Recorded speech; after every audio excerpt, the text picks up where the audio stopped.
Hey everybody, tonight's video is called Jesus Feeds, and tonight we continue our pass-through study here in the Gospel according to Matthew. It's more of a skip-through study, and we're going to be looking at the feeding of the 5,000, and many know this story. This story is wrapped in all four Gospels, and I think it's a very good passage to go through as we prepare to enter Thanksgiving here on Thursday. So we're going to be looking at Matthew chapter 14, and we'll open up with verse 13. It says, "When Jesus heard it, he departed from there by boat to a deserted place by himself. But when the multitudes heard it, they followed him on foot from the cities." So multitudes traveled great distances overland to reach the secluded spot where Jesus came by boat. And Jesus remained popular with the multitudes, unlike the religious and the political leaders who opposed him. In verse 14 through 16, "And when Jesus went out, he saw a great multitude, and he was moved with compassion for them, and healed their sick. When it was evening, his disciples came to him, saying, 'This is a deserted place, and the hour is already late. Send the multitudes away, that they may go into the villages and buy themselves food.' But Jesus said to them, 'They do not need to go away. You give them something to eat.'" So the cool thing to me about the story of the feeding of the 5,000 is this is one of the few miracles besides Jesus' resurrection, as I mentioned, is recorded in all four Gospels. And God provided manna for Israel in the wilderness back in the days of Moses. So Jesus provided bread for the people in a remote place. And Matthew provides brief details, whereas John goes more, or he elaborates the significance of it more in his details. So John goes deeper on the miracle as a sign that Jesus is the bread of life given from heaven. And we see in verse 14 that Jesus was moved with compassion for them. So we see that Jesus had great compassion for the multitude. He didn't see them as bothersome or in the way or, stalkers or whatever. Jesus' great compassion moved him to heal the sick, and also, according to the Gospel of Mark 6:34, I think it is, he taught them. And Jesus knew that they did not have enough food to feed the crowd, and he wanted his disciples to state it plainly so the record would be clear that a miracle by his power occurred. And note in verse 16, "But Jesus said to them, 'They do not need to go away. You give them something to eat.'" Jesus challenged the disciples to both have compassion and faith. Verse 17 through 19, "And they said to him, 'We have here only 5 loaves and 2 fish.' He said, 'Bring them here to me.' Then he commanded the multitudes to sit down on the grass. And he took the 5 loaves and the 2 fish, and looking up to heaven, he blessed and broke, and gave the loaves to the disciples, and the disciples gave to the multitudes." So the disciples challenged to provide for the crowd, confess how inadequate their resources are, and blesses, and Jesus blesses his heavenly Father. He multiplies the small loaves and fish, and enlists his disciples to be ministers of his provisions. And the Apostle John shows the 5 loaves and 2 fish were obtained from a little boy. In the Gospel of John, chapter 6, verse 9, the little boy was among the crowd, and that's where Jesus got it from. And this miracle displays Jesus' total authority over creation through the hands of his disciples. You see, Jesus did many miracles, but he also loved to use those that followed him. And no one knew where this bread actually came from among that crowd, except, through the little boy.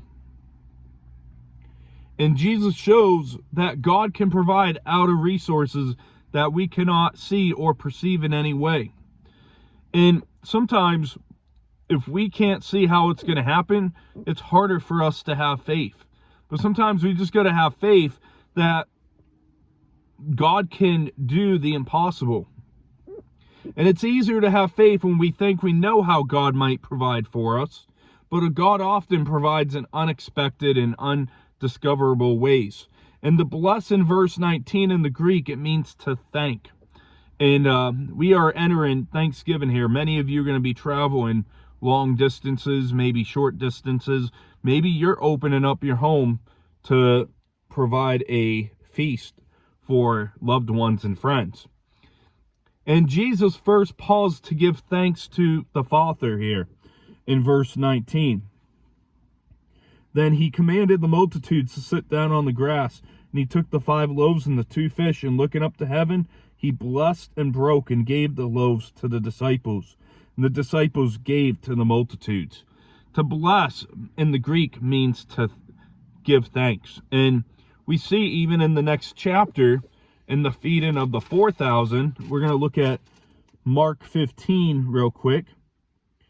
And we'll look at verse 36. It says, and he took the 7 loaves and the fish, and gave thanks, broke them, and gave them to his disciples. So the disciples gave to the multitude. In the feeding of the 4,000, which we don't often think of, we see Jesus gave thanks as well. And John 6:11, Jesus also, in John's gospel, he put that Jesus gave thanks. And here's a message for Thanksgiving here coming up in the next 2 days. If Jesus gave thanks, how much more should we give thanks always for God's provision for us? In verse 21, to finish the section, it says, so they all ate and were filled, and they took up 12 baskets full of the fragments that remained. Now those who had eaten were about 5,000 men, besides women and children. So not only was God's provision abundant, but God also did not want the leftovers to go to waste. And I can't help but think about verse 20 and 21. Have you ever been invited somewhere for Thanksgiving and there's, obviously leftovers? Because who doesn't, Thanksgiving is a time when we usually make too much food. Not that, we run out of food at the table.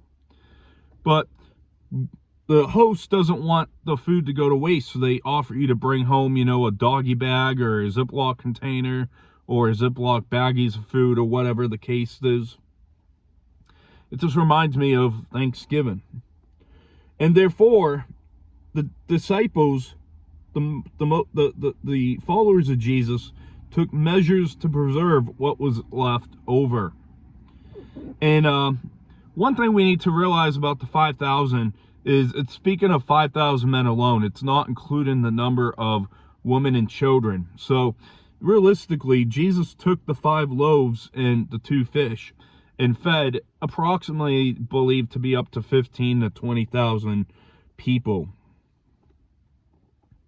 And we should think of this as a preview of the great messianic banquet of the Messiah that he will enjoy with his people.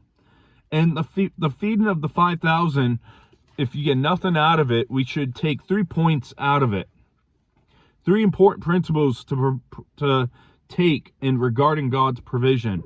First off, thank God for and use wisely what you have. Number 2, trust God's unlimited resources. And 3, don't waste what God gives you. So to wrap up our study for today, we look at Jesus departing, not wishing to run afoul of Herod. And a great multitude followed Jesus, and he showed compassion in verses 14 through 16. And then verse 17 through 19 shows Jesus distributing bread to the multitude as he blessed it or gave thanks to the Father. And may we thank God for his provisions, and not just one time a year. We should be thanking God daily for providing for our needs. And I know some people will be probably criticizing me, whether openly or behind my back. They're going to say, well, Thanksgiving's a pagan holiday. Well, let's go to Romans 14, verse 6 and 7.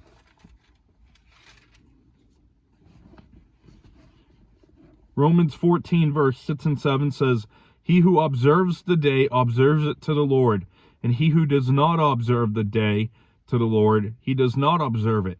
He who eats, eats to the Lord, for he gives God thanks. And he who does not eat to the Lord, he does not eat and give God thanks.